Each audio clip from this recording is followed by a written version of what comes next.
Throughout this week on the Trail of Liquid Gold, we have focused on the petroleum sector, analysed the structure that the sensitive industry operates under, the challenges, the players, and today we look at the way forward as captains of industry share with us their experience in the sector, what works and what they think will not work.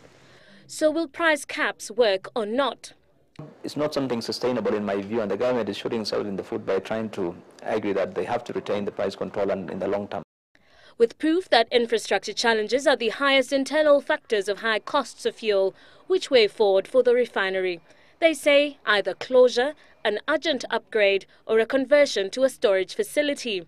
You can save actually close between 8 to 10 shillings if we'll just be allowed to stop the import of crude and processing it with huge losses. But even when the government was pushed to the corner 2 weeks ago, it decided to turn KPRL into a merchant refinery where it will be able to import its own crude, process it and sell to marketers. As for the pipeline, the government doesn't have to do it. We know it's strategic, but the government can maintain the one it has now as its own strategic pipeline that must be retained. But they can allow others and encourage others to come in and do some of those things.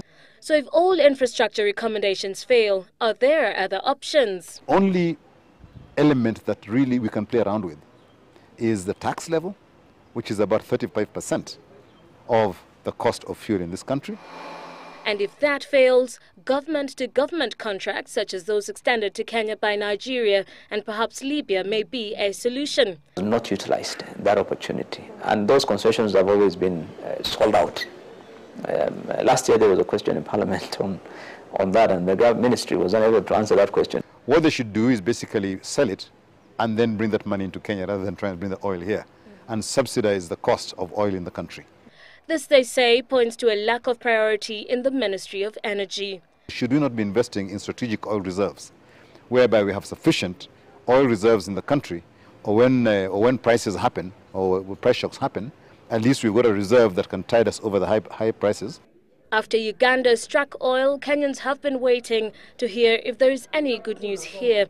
National Oil has been silent on exploration. It is silent because you don't want to raise expectations in an unreasonable manner. The recommendations by experts in the industry are perhaps a true sign that the industry can turn around, but only if the government stops talking shop and begins to walk the talk.